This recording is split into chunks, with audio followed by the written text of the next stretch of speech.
Nebraska Preps Postgame with Damon Benning and Jacob Padilla. It's always good to hear the big voice guy. That means it is Nebraska Preps Postgame, and we've got another week, another pod, and another couple of organizations to talk about with my main man, Jacob Padilla. Yeah, excited to talk about our next guest who's been involved in the youth hoop scene for a long time and knows a lot of people. Yeah, how about that? It's weird. We're going to kill a couple of birds with one stone. So we've talked to Alvin before, who represents Express. We've talked to Cody Levinson. We've talked to Adam Barnes. We've talked to Mike Mackey. I guess at some point we should talk to the Omer's glue for a couple of organizations, right? Tyler Moseman, who is the big wig. I guess I would call him the head of the manager customer response at PayPal. Something like that. But what he really loves to do is fix things. He's a fixer. We should call Tyler. Can we call you the equalizer? Because she fixes things too. Yeah, I'm not big into Queen Latifah, but if we want to go old school equalizer, I'd go Denzel. With that. Yeah, Denzel. I'll go Denzel. Tyler Robert McCall. Yeah. Not a problem, man. So hey, listen, we joke, but it is kind of impressive, right? Like you spend you have multiple roles doing multiple things. What's some of the overlap that like you have to get done between the Express organization and now on the Adidas Gauntlet circuit, the 3S, helping out with OSA? No, I think the biggest overlap between the two and my involvement with both is really just evaluating the kids. Having a good understanding of who is going to be at what level at what time. Obviously, being involved with Express and T&E and the youth program gives me an opportunity to see a lot of the kids.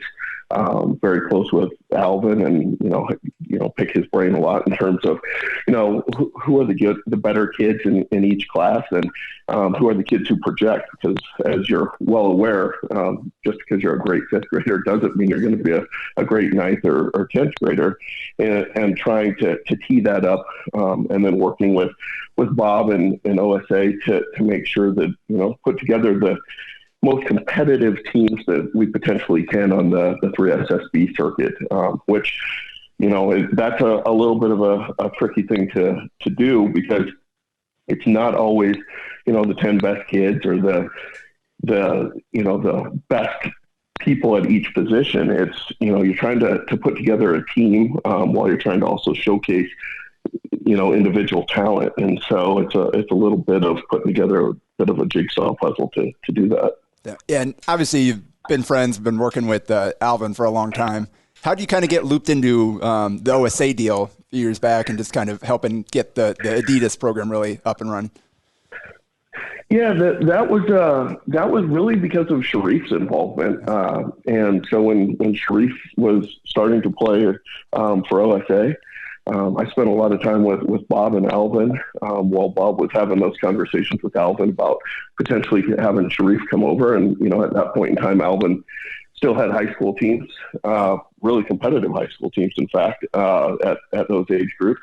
And the year prior, Sharif, as a 16, him and Janub 12, had played for Billups Elite. And then a few of our 17s, I believe it was Winget and Bratton and Agwook, had all played for T&E, but then also played for Billups Elite in the Adidas Gauntlet. And so at that point in time, really had a lot of conversations with Alvin and Bob, and that was, like I said, mainly about Sharif, potentially coming over and playing for OSA the first year that they were on the Adidas Gauntlet. And Alvin and I, had a lot of conversations about that. Obviously, Alvin and Sharif had a lot of conversations individually about that, but that was really where I started getting looped in and met Bob and started spending a lot of time with him in the Adidas world and getting an understanding of what they were doing and what they needed to do. And it's just kind of evolved from there. Hey, this is kind of interesting because I've watched this work, obviously, having known you forever.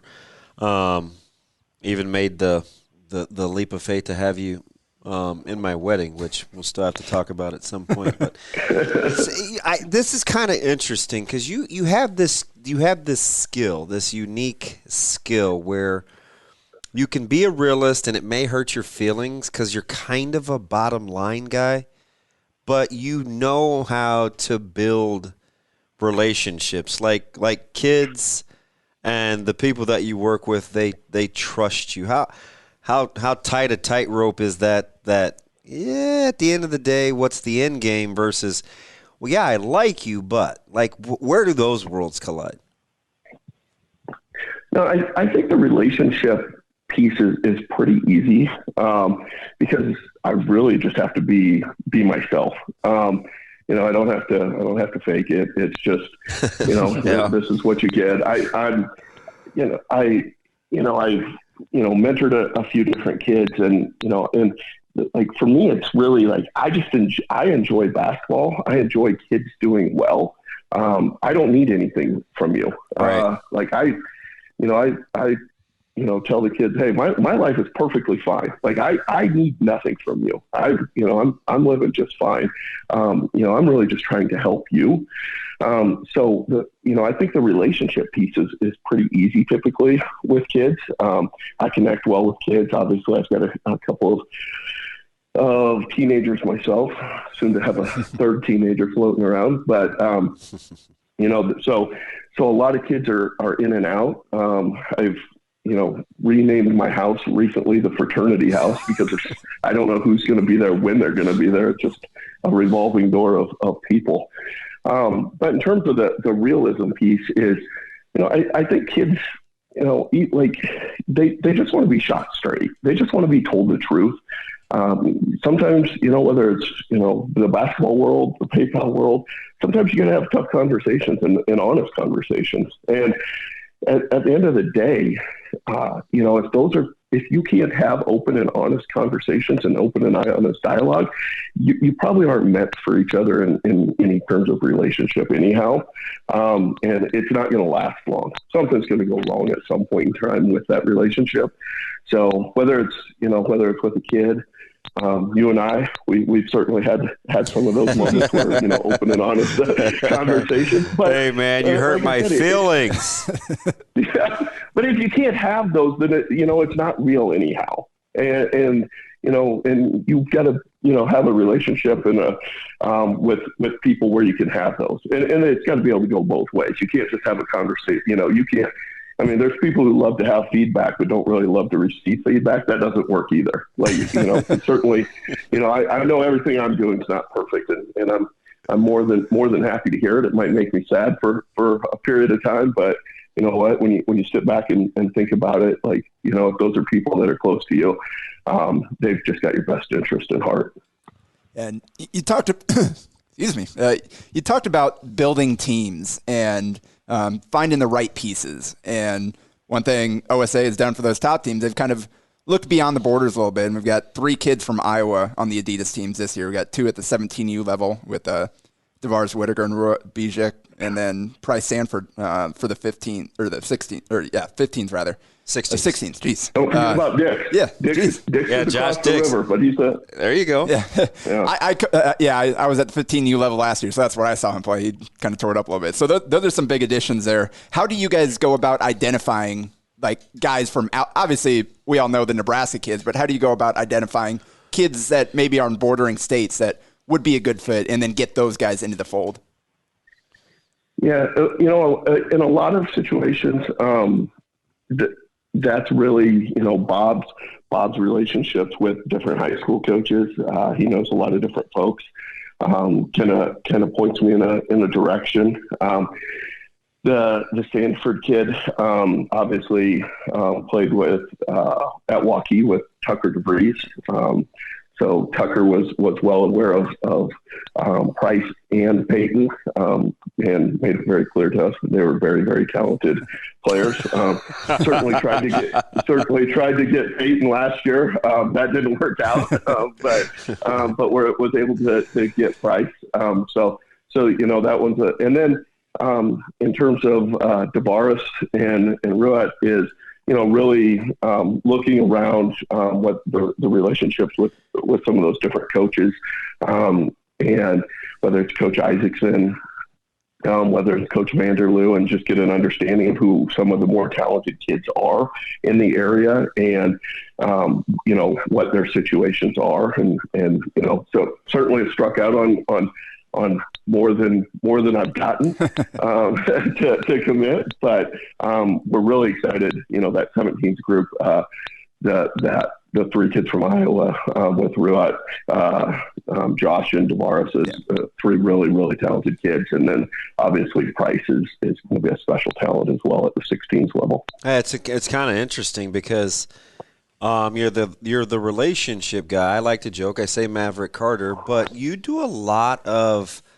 the scheduling, right? I'm watching you run around the last couple of years, whether it's birth certificates, whether it's addresses. Just a couple of weeks ago, it was middle names and stuff for flights. Where did the protocol or the due diligence, where did those couple of worlds collide? Did you bring that from the private sector in terms of what you do for PayPal? A lot of people are big visionaries or nice guys and gals and can talk, or they're really good with protocol and structure. You seem to find a way to make both of those mix. Yeah, the PayPal world is highly structured. There's lots of opportunities to get good at being detail oriented, and then if you were to ask my wife, and probably your wife, I fail greatly at being organized in the basketball world, but those are high standards to be held to with theirs. So. But I think ultimately, it's just taking a lot of what I already have to do, and just organizing, collecting information. A lot of it's busy work. It's not the most glamorous stuff. It's actually the stuff I enjoy doing more. I prefer to be behind the scenes, and I'm also a little bit of a control freak in that regard. No, so certainly in the express world, it kind of hey, birth certificates. I don't trust that the kids have birth certificates unless I'm physically holding the birth certificates. So why don't I just take the initiative and collect them all? Yeah. It just makes me feel a lot better. So a lot of it's just my own peace of mind, and doing those things and making sure they're done, and done to, I guess, my standards. And I'm lucky. I'm a coach. I just get my schedule and I show up and I play. Obviously, hosting a tournament is a big ordeal, and the OSA does it every year. TNE's got their tournaments they've been hosting for years. What all goes into, what are some of the challenges? What goes into hosting a tournament we've got so many teams, so many levels of competition, and to pull that off week in and week out, that's got to be tough for everybody involved. Yeah, behind the scenes, what are we missing, right? When people just show up to a tournament and we play, I know some of the horror stories with scheduling and teams and getting fees. What are we missing generally behind the scenes of how hard it is to pull off? Yeah, the easiest 3 days of hosting a tournament is the tournament weekend. That's hey, we've made it. This is easy now. Now are the refs going to show up, right? I mean, that's it. At that point in time, the challenging part is, like you had mentioned, getting teams in the right levels. That's really important, and it's not just. And the way I look at that, that's not just a 1-year mistake. And especially when you're looking at younger ages, if kids' parents have bad experiences, they're not going to come back and play again, or not want to. And you're continuing to, whether it's OSA or TNE, you continue to want to have a great tournament. You want to have a full field, all of those things, and so you want everybody to have a good experience. And so level of play is very important in that. And then scheduling just, can be a nightmare. You get a lot of folks who, you've got guys who coach multiple teams, so that's, a challenge. But the worst is, you put out the draft of the schedule and you get the email back like, oh, I forgot to tell you about my 17 conflicts, and I can actually only play in this 1 hour window on Saturday, and then maybe I could squeeze in these two. Like why are you even in the tournament? Like how, so, and then you're trying to overlap that with, somebody who's and they're in a division where somebody has the exact opposite schedule. Yeah. So, Rachel Bloom's got what I would consider the worst job in America, but she does a wonderful job. She is amazing at doing those schedules. But I do the one schedule for T&E, and Rachel taught me the ropes there, and man, like she's amazing at it. Yeah, I'll echo that for sure. And then obviously last year, over the last year, honestly, with the pandemic hitting, changed so many things and made it so difficult. How just piecing together a schedule for teams, let alone organizing tournaments at OSA and here locally, like how tough has the last year been just trying to navigate through all the waters of playing during a pandemic? Yeah, the challenge is that things are fluid, and you want to give everybody as much information and as much time to prepare as possible, while knowing that everything can potentially change. And we're still in that situation in terms of NCAA live periods. We don't have a schedule for when they may or may not happen yet this summer, and so we're sitting there, just kind of, especially on the Adidas side, waiting. And we've got our spring schedule pretty set in stone, but our summer schedule, there's a lot of TBDs on there because we want to make sure that, if there are live periods, we want to get to we'll be playing in the Adidas events and making sure that the kids are playing in front of coaches. So it's very challenging to set up those schedules and to, last year, especially last summer, to get that done. There's always things that are changing, and you want to make sure that you're getting the kids in front of the right coaches in the right situations, and you don't want to just play to play. There's only so many weekends, and whether it's the kids or the families, they're all making a sacrifice to be there. So you want to make sure that you're, whatever weekends you are playing, that you're maximizing them and giving them the best opportunity. I think last summer for the Adidas teams was extremely challenging. They probably played fewer tournaments than everyone else, but at the end of the day, there wasn't as much opportunity for them to play the level of competition in front of the coaches that they were probably used to, and hopefully they'll get to in the back end of this summer. And you don't want them to just, show up and play and, not be in competitive games. Not that there weren't, there's certainly teams that, can compete with them, but there's always a tournament, but that doesn't always mean it's the right level of competition for them. And you want to make sure that, for both sides, that it's the right level of competition. And so last summer was extremely challenging for the Adidas teams. Talking with Tyler Moseman, kind of I call him the glue guy. He's been affectionately dubbed Oklahoma Tyler. Sometimes he's just T-Mose. Apparently now after this podcast, he's Robert McCall. Occasionally I call him Maverick Carter. On a kind of along the Maverick Carter lines, I joke. But do you remember a time, and we're a lot like each other, where we can get along with multiple guys that oversee multiple organizations without there really being a conflict of interest, right? Like just adults being adults. Do you remember a time when the kids got along so well yet competed against one another? You see it almost every weekend in your basement with upwards of 10, 15 kids. I mean, I've seen it for years. Do you remember a time where kids got along so well? No, it's crazy. It's different, isn't it? We build it up. Yeah, we build it up in our head that, hey, like you guys are supposed to really dislike each other because you're competing against each other on the basketball floor. And and it's amazing. Like they have no issues with one another, whether like regardless of high school, regardless of club team, they get along great. And I think it's, the testament one to the kids that, they're smarter than most of the adults in their lives.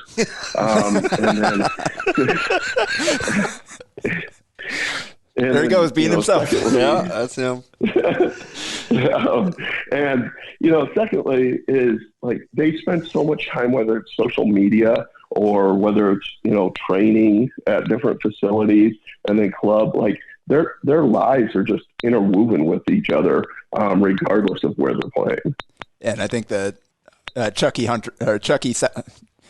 Hepburn and Hunter Salas is kind of the perfect example of that. Those guys are so tight, but anytime they step on the court against each other, they are going hard the entire game. Yeah, well, how about guys like, you look at Josiah Dotzler and another guy that you and I know really well, Tyler and Connor Milliken, and guys like that, and the Tate Advodies, where you're at some point you're going to compete against one another in those grades, yet they still find a way to make it happen off the court as well. You think it's, I know you joked about the parents, but that has to be part of it, right? Because we as the adults get along pretty well.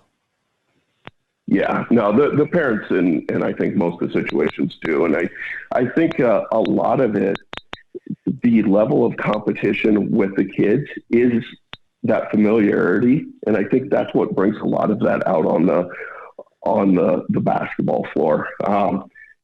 Like if I'm just going to the golf course and I'm playing, just whomever, like I want to win, but at the end of the day, like, we'll go get in our separate cars and go home and it's over. But if I'm playing you on the golf course and I've got to hear you talk about it, no, like you're not going to, like, I want to beat you a little bit more. So I think the fact that they're great friends off the court really brings a lot of that competitiveness on the court because, it is fun to have those bragging rights and to be able to talk to your friends like that, hold that over them. And we talked about, obviously, Price Sanford joining that 16U team, but your son Trey's on the team. And another big addition in Brendan Clemens Jr. from down in Lincoln North Star, bringing some much-needed size to that team. Obviously, had a lot of guard talent last summer. Hopefully, can be a little bit healthier this summer because he had guys in and out of the lineup all last year. What do you think about those 16s here, and how excited are you and Trey for kind of what this spring and summer is going to bring? I'm ecstatic. I think it's great that group has a chance to be really, really good. You mentioned Clemens. I think he continues every time I see him. He continues to get better. Obviously, I think it was September of his freshman year where he had the leg injury, and I was there. That was tough. Took some time off. Yeah, and it's so he continues to blossom, and I think he's got a chance to be a really special player. Obviously, Price, great basketball player, played a lot of high-level basketball already, and then the guard talent. Josiah, Milliken, Ryland Smith, all of those guys, that team seemingly has, most of the pieces, if not all of them. I think, this weekend they get ready to go, and they face some teams that have some pretty big kids. So, Brendan will have his hands full right off the bat. I think we've got a team with has 2 6'10" kids. So, good luck, but it'll be fun. Tyler, when you work with so many people across organizations, whether it's the Arena or Express or OSA, what have you seen kind of be the glue in successful organizations? Like, what are a couple of the 2 or 3 key things that are non-negotiable if you're trying to build a facility-driven kind of program? Like, what have you seen work and maybe not work so well? Yeah, I think the overarching thing that I have seen is that you genuinely have to care about kids. It can't be a monetary component to it. I mean, obviously there's nonprofits, there's for-profits, there's a multitude of different ways these organizations are structured. But if you're just there to make a dollar, people see through that pretty fast. So you really do have to, at the end of the day, care about kids. I think the other thing is development. There's a lot of people who truly just want their kid to have a great experience and to continue to get better and enjoy the game. And Alvin and I have talked a lot about that, not everybody's always going to be a top team kid, and that's okay. And lots of times I think the kids who aren't on top teams may enjoy it a little bit more because there's less pressure on them as kids. But I think, the clubs and programs who get kids in the right situation on the right teams with great coaches, because a great coach, can make you love something that you didn't even know you love. And a bad coach can take something away that you really, really enjoyed. So I think those are some of the most important things in building a great organization. 15 years ago when you were, you're wondering what to do with Trey, and you've got your daughter Jada, running around wanting to maybe put a ball in her hand. Did you think there would be this many facility options for kids to work on their game? No, I had no idea. I think it's amazing, and I think back to Jada, and this was probably 11, 12 years ago, where I wanted to get her some shooting work, and she actually worked out with Brian Hoffman of Hoffman Hoops. And at that point in time, the gym, there wasn't gyms available. And so we actually worked out at Elkhorn Ridge Middle School outside at the park. And now 10 years later, unbelievable. He's got a great facility and they're doing okay. Yeah. So, but that was just 12 years ago. There wasn't anything. Since that time, obviously OSA Stonegate has come and gone, and UBT, and Lincoln's got some multiple great facilities, and Hoffman's got his, and Mike has his out at the factory. And yeah, they're everywhere, and it's great because the kids, it's good for the kids to get in the gym, and my little guy gets out to going vertical 2 times a week, and I'm thankful for all of those facilities. And you mentioned being in for kids and obviously your connection with the Mitchell family. What's it been like for you just watching Sharif these last 2 years make an impact at that Big East level with Creighton? Oh, it's amazing. Sharif is a great kid. It's really enjoyable to watch him.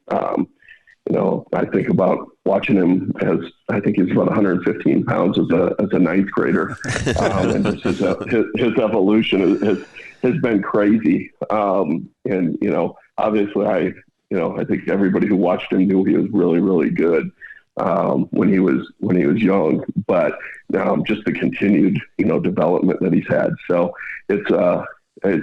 it's been really fun to watch him, and hopefully have a couple more great years. And just a quick aside on Sharif is I joke with him all the time that he's never beat me. We played one game. I think he was a ninth grader at 115 pounds, and we played one-on-one, and I got him. And he's tried to play every year since, and I refused to play. So he will forever be 0-1 against me. All right, you're getting ready to hear the music here in a second, which means it has been the best 30 minutes of your life. But be honest, more shoes owned by Tyler Moseman or more kids that have been in your house? That's tough. Man, if we're going individual kids, I think we still may be shoes. I think so too. No repeat performers. We're well over 300 pair of shoes, correct? Yeah, we got a lot. We don't need to put a number on it. It's just a buck. Hey, I'm not giving out your address. You're still my guy. We're good. I appreciate your time. Hey, so that means you're crossing over here shortly into a couple of other platforms, but why we got you Nebraska Preps, we appreciate your time, man. I know you're busy. All right. Thank you, sir. Appreciate it. Thanks, Tyler. That's the man, the myth, the legend. He's the glue guy. Yep. My man is like doing flight schedules for our kids for the 15s, and I'm like, I know him. Do I trust him? Yeah, I do. Yeah. He's methodical. I don't know how he's so good with people. Like he blends it together. No doubt about that. That's my man. That's Jacob Padilla. We appreciate you guys enjoying this podcast. Make sure you don't miss next week's. Who knows what we'll come up with. We will be fresh off the Recruit Look tournament, which will be here locally. Both JP and I will have front row seats for that for a variety of reasons. Don't you miss it next week. That's the legend Jacob Padilla. I'm Old DB. We'll see you next week. A Hurrdat Media Production.